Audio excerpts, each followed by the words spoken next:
കൂട്ടുകാരെ, ഇന്ന് നമുക്ക് ഒരു പൂച്ചയുടെ കഥ കേൾക്കാം. പണ്ടൊരു വീട്ടിൽ തട്ടുംപുറത്ത് നിരവധി എലികൾ പാർത്തിരുന്നു. അവർ തങ്ങൾക്ക് കിട്ടുന്ന ആഹാരം പരസ്പരം നൽകി സന്തോഷത്തോടെ അവിടെ കഴിഞ്ഞു. അങ്ങനെയിരിക്കുമ്പോഴാണ് എവിടെ നിന്നോ വന്ന ഒരു പൂച്ച ആ വീട്ടിൽ താമസം തുടങ്ങിയത്. തട്ടുംപുറത്തെ എലികളെ കണ്ട പൂച്ച അവിടെ സ്ഥിരതാമസമാക്കി. അവൻ രാത്രിയെന്നോ പകലെന്നോ ഇല്ലാതെ പമ്മി നടന്ന് തന്റെ കയ്യിൽ കിട്ടുന്ന എലികളെയെല്ലാം ഭക്ഷിച്ചു. പൂച്ചയുടെ ശല്യം കൂടി വന്നപ്പോൾ എലികളെല്ലാം തട്ടുംപുറത്തൊരു യോഗം ചേർന്നു. എങ്ങനെ പൂച്ചയിൽ നിന്നും രക്ഷപ്പെടാം എന്നതായിരുന്നു പ്രധാന ചർച്ചാവിഷയം. കൂട്ടത്തിൽ ഒരെലി പറഞ്ഞു, രാത്രിയെന്നോ പകലെന്നോ ഇല്ലാതെ പൂച്ച നമ്മളെ വേട്ടയാടുകയാണ്.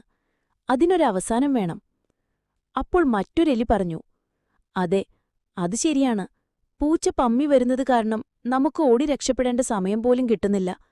അടുത്തെത്തിക്കഴിയുമ്പോഴായിരിക്കും പൂച്ചയെ കാണുന്നത്. അപ്പോൾ പിന്നെ രക്ഷപ്പെടാനും കഴിയില്ല. ഇത് കേട്ടതും മറ്റൊരെലി പറഞ്ഞു, പൂച്ച വരുന്ന ശബ്ദം കേൾക്കാൻ പറ്റിയാൽ നല്ലതായിരുന്നു. അപ്പോൾ നമുക്ക് ഓടിയൊളിക്കാൻ സമയവും കിട്ടും. അങ്ങനെ എലികളുടെ ചർച്ച പൂച്ച വരുന്നത് അറിയാൻ എന്തെങ്കിലും ഒരു ഉപായം കണ്ടെത്തുന്നതിലേക്കായി.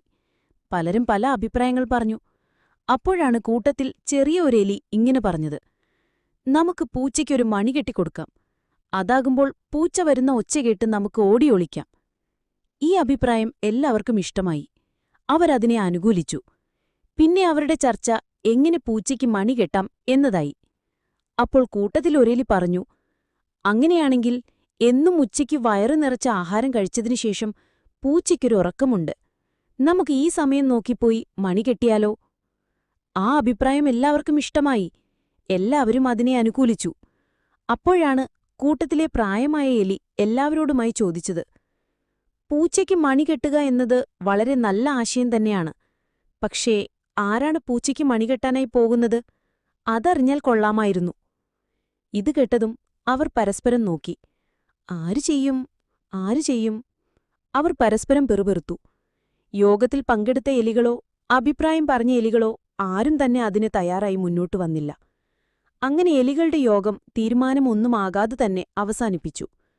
കൂട്ടുകാരെ, ഇതിൽ നിന്നും നിങ്ങൾക്ക് എന്തു മനസ്സിലായി?